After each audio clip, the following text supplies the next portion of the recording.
Well, howdy there, Internet people. It's Bo again. So, welcome to the first episode of the Roads Not Taken. We're trying out a new format today, and you'll get to see it. Feel free to drop any suggestions, comments, complaints, concerns down below.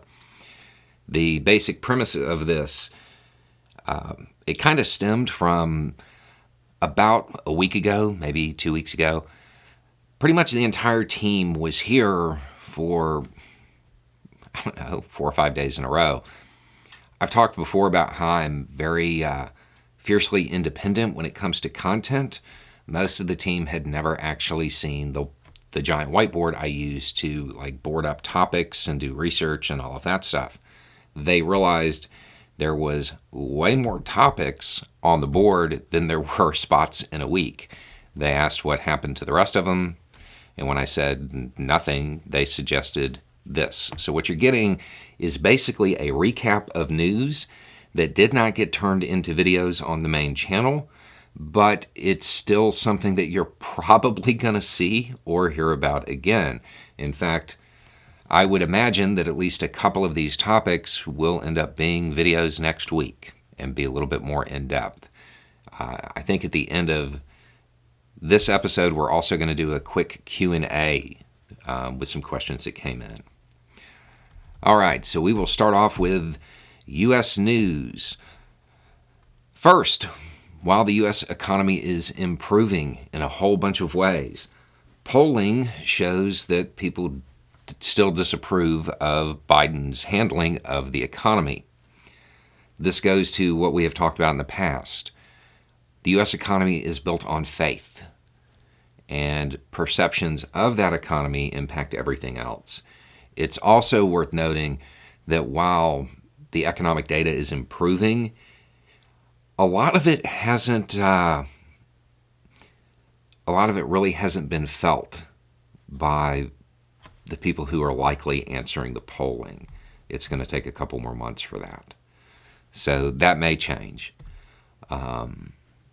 Minnesota is going to be sending out income tax rebates to about 2 million people because they had a giant budget surplus. I think some of it is paper checks and some of it's just showing up in your account. There were some cops in Kansas. They conducted a search, multiple searches, I guess, related to a newspaper out there. This got a lot of coverage. There were some computers and phones that were taken. Let's just say that the search itself was questionable, legally speaking. I fully expect a civil rights investigation on this one. There was a lot of concern about it having a chilling effect on journalism, and that's a legitimate concern. I don't think that story is anywhere near the end of its tale. Those who are overseeing the impeachment of the Attorney General in Texas, Ken Paxton, they released 4,000 pages of documents related to his alleged misdeeds. I have not gone through them all yet. That I would expect, I would imagine that's going to be a video next week. See, Georgia is investigating the threats against the grand jury in the Trump case. There's an active investigation going on with that. More Trump news here. The federal judge that is overseeing the defamation suit in New York has kind of run out of patience, it seems, and has openly kind of criticized Trump's, quote, repeated efforts to delay. They're probably not going to be successful. Let's see, a former high-ranking FBI counterintelligence official has pleaded guilty to working for a sanctioned Russian oligarch. We talked about this when it first happened, when the arrests were made. As more information came out, it's bad, but it's not as bad as it could have been. One of those things. People in counterintelligence positions, they have a whole lot of information. based on what we have seen so far, he didn't disclose anything he wasn't supposed to, not to any major degree. There wasn't a lot of stuff that got out into the wild. It looks like he really did like opposition research and tried to get the oligarch off the sanctions list. Don't get me wrong, this is all still illegal. But this is one of those things that it could have been a whole lot worse. More DOJ news.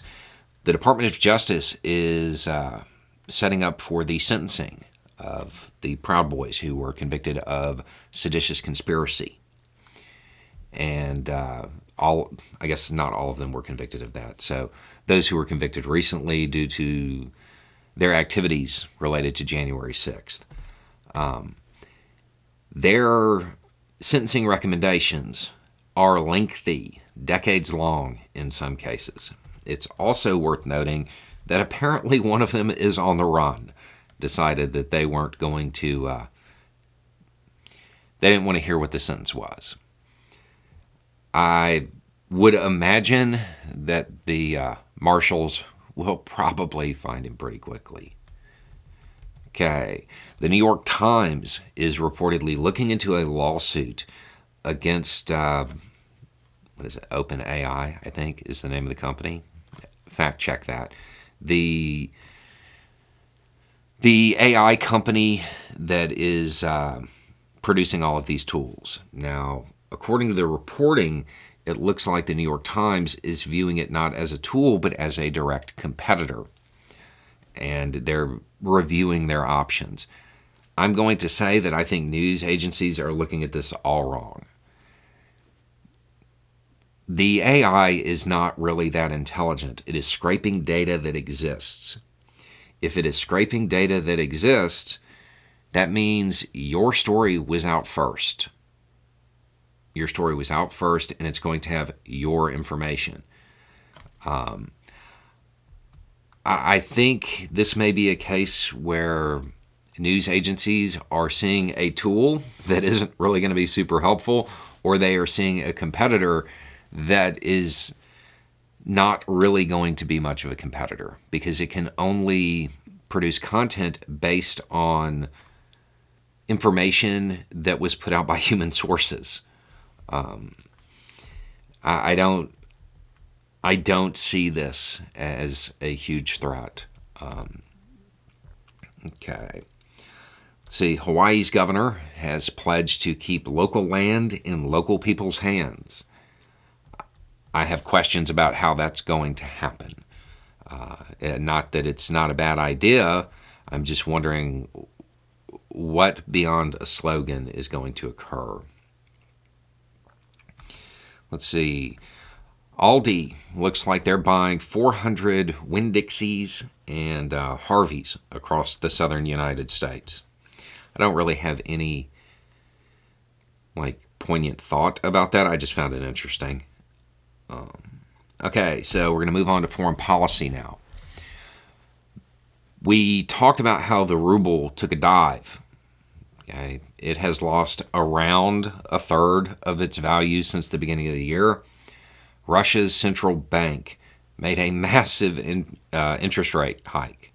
They are trying to stabilize it. They're trying to kind of beef up the ruble because it is incredibly important. It is viewed by Russians as an overall economic health indicator. So they're going to put a lot of effort into this. They're still trying to cook the books. The fall of the ruble is showing that the sanctions are working. It's showing that Russia is facing challenges, but this does not indicate an immediate demise of the Russian economy, which is kind of how it's being played up in some places. But I've noticed since this note was put in here to talk about, I've noticed that the reporting's got a lot better. Okay. Poland is deploying thousands of troops to its border with Belarus. It's a deterrent, nothing to panic about. Around 300 Russian Orthodox Church priests signed on to an open letter calling for peace in Ukraine. There were repercussions to that statement. Some have been relieved of their duties. Some have been defrocked. It will probably be an ongoing thing, and it is showing not just a split in the church itself, but among Russian people.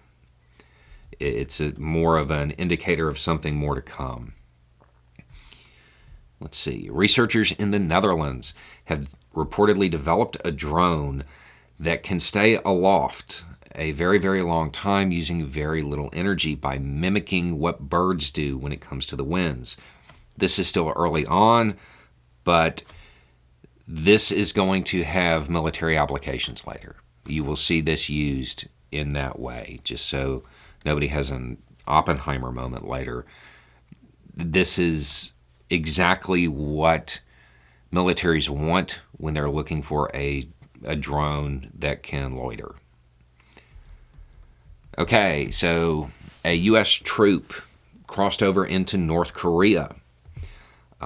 Very low-level troop as far as rank. Didn't have access to a lot of sensitive information. So the North Koreans are likely going to use him for propaganda purposes.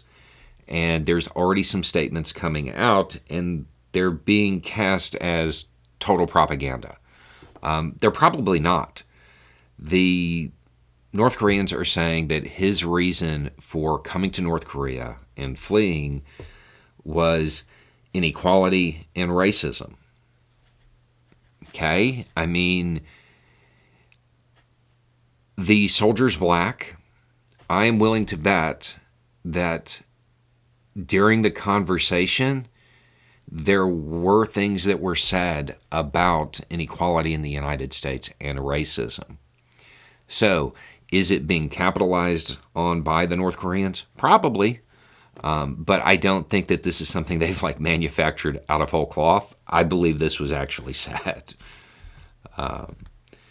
So satellite imagery appears to show China constructing an airfield on a disputed island. This is an island that is claimed by China, Taiwan, and Vietnam. It might cause some tensions. I don't see this becoming a flashpoint of any kind. The UN Special Envoy says that Afghan officials should be prosecuted internationally due to denying women education and work opportunities. Iran's foreign minister made a trip to Saudi Arabia. Not really a big deal, except it shows another step towards that multipolar Middle East with strong regional players that Biden wanted to create. It's worth noting that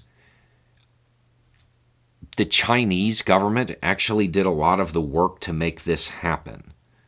The idea, and this will probably turn into a video too, but short form, the idea here is to create a Middle East that is kind of balanced with Iran, Saudi Arabia, and Israel as the main players.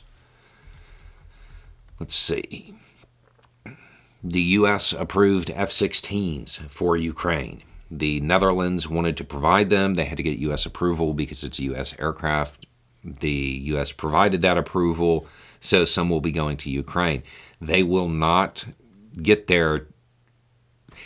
It is not going to have an immediate impact on the conflict anytime soon. The fact that this is happening shows that Western powers are still looking at this as a conflict that is going to be going on for quite some time. Okay, some environmental news. A study out of the University of Pittsburgh suggests that living near natural gas wells causes increased health problems, basically. Children are reportedly more likely to develop a rare kind of cancer, and basically everybody has an increased chance of asthma. In good news, there is a new gray wolf pack in California. One was found and identified. So that is good news. As far as just some odd things that hit the news cycle, a kidney from a pig was transplanted into a human, and it has been working for more than a month, which is kind of opening the door to more research on using animal organs in people. And Britney Spears is getting divorced. Again, I have no idea why that's on there. Like, that's it. I found it interesting, thought maybe it could be used for an analogy or something. Okay, so now on to the Q&A portion. And these are from y'all. Okay, earlier in the year, I went through a blizzard here in California, and that was quite the ordeal. This week, we have our first, I think, ever hurricane making landfall this Sunday. Can you give us some advice, please? Even the basics, especially since this will be our first, but probably not our last. Okay, so I have an entire playlist on the main channel about emergency preparedness. I also, on this channel, I have a number of videos that talk about how to deal with emergencies like this. I would imagine this video came in before I gave like the little tips. One thing that I think is really important out there due to the risk of flooding, remember, if you're going into your attic, take an axe, take something to get through the roof.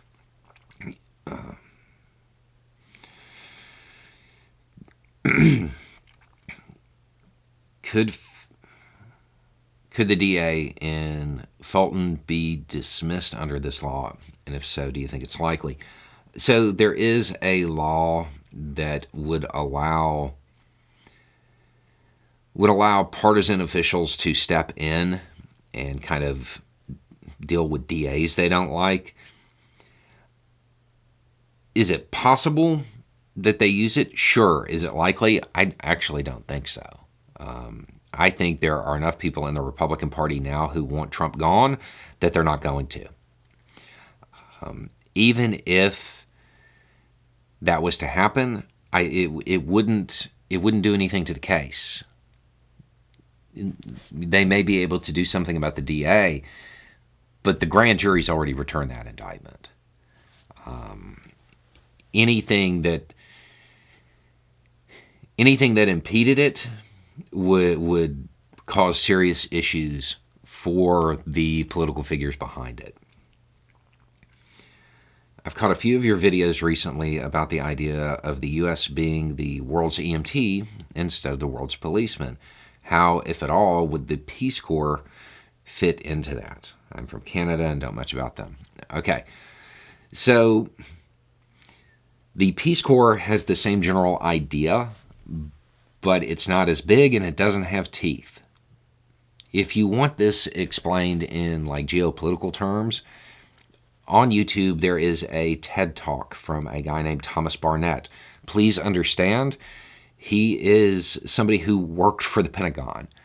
His presentation of this idea is very much from a military point of view, and it kind of stresses all of that. But if you listen to it and read between the lines, you'll get a real clear picture about how it can be used, not just during a reconstruction after a war, which is what he's primarily focused on, but also being used to prevent the war from happening. Let's see. I'm not asking a question here. I'm just writing to ask if you do another video on the West Coast hurricane, can you please mention the part about not being in somebody's nightmares? Yeah, make sure you take an axe up into an attic. You got to have a way out if you're going to go up there during the flooding.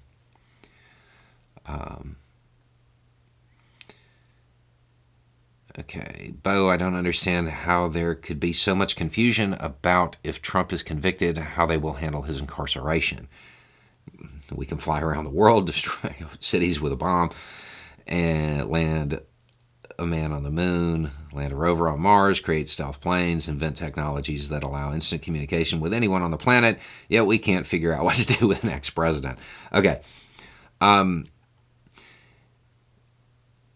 There are a whole bunch of options, and it really depends. At this point, it's going to heavily depend on, obviously, if he is convicted, but what jurisdiction he is convicted in, whether it is state or federal, and what the guidelines are for that particular charge.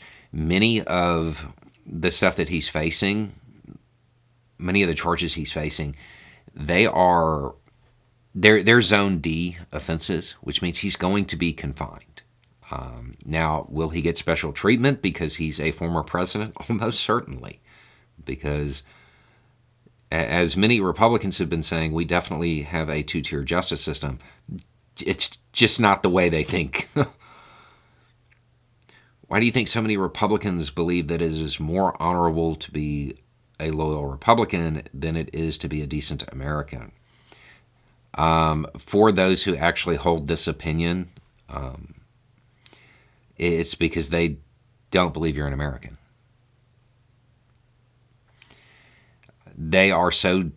Those that hold this type of opinion and are this far down that echo chamber, it's a love it or leave it thing, and you don't love this country, so your opinion doesn't matter.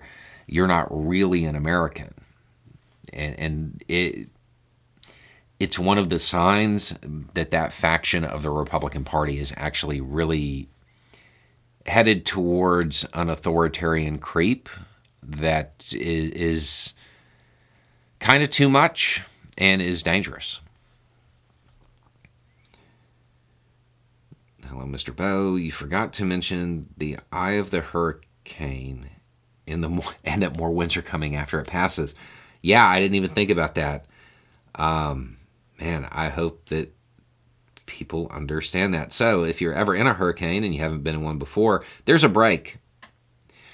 You can just be battered by winds and rain for hours, and then it clears, but you're in the eye, and then you get battered for hours again with winds and rain. Now, hopefully, the storm continues to break up. At time of filming, last time I checked, it was already down to a Category 1, which again, it's I don't want to downplay it, but it's manageable. I'm really starting to think the real risk here is the rain and the floods that are likely to occur. This is an interesting thing. Okay, so there is apparently somebody called Ryan Hall here on YouTube, and I guess the name of the channel is Ryan Hall Y'all. I have not followed them very closely, but it's a channel that a lot of people who I know from doing like disaster relief really follow and put a lot of stock in what is said. And my understanding, and it looks like this is mentioned in this message, which is kind of a long one, is that they don't just say, hey, bad weather's coming, get ready. They also help afterward, which is always something that I kind of view as a bonus when it comes to channels on YouTube. Okay. Looking for your thoughts on a couple of scenarios. Trump doesn't get the Republican nomination for president and runs as an independent instead. Totally think it's possible. If he doesn't get the nomination, I do believe he will continue to run because his whole framing right now is that this is to stop him from running. So he has to continue to run no matter what. So if he doesn't get the nomination, he's going to run third party. I am fairly certain of that.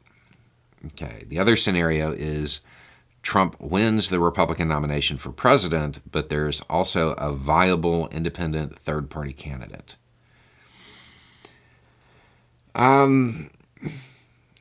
I don't know. Like, when it comes to the third parties, I don't see them having a lot of likelihood of success. I think I would need a definition as to what viable is. Viable to carry a message, that's what most third-party candidates are good for, is to get a specific message out. As far as winning, I just don't see that. Now, who they take more votes from, I don't know. I know that the Republican Party, or at least, let me say this correctly, I know that people who are typically supporters of the Republican Party are supporting some third-party candidates. And I think that there is a pretty wide belief that they're doing so because they think it will hurt Biden. I'm not so sure that that's how it's going to play out. If Trump is the nominee, there may be a lot of disaffected Republicans that may vote for that third party. Will the Republican Party throw Mitch McConnell under the bus because of his age as a point of attack for Biden's age?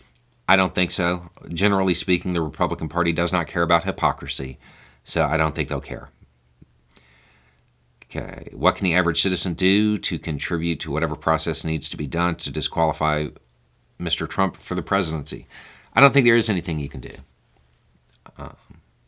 That's going to be made at a different level. Can you talk about Biden? Oh, no, that's a video, so that one's not getting answered. Okay, so that's it for the day. Really haven't figured out a sign off for these yet. So anyway, it's just a thought. Y'all have a good day.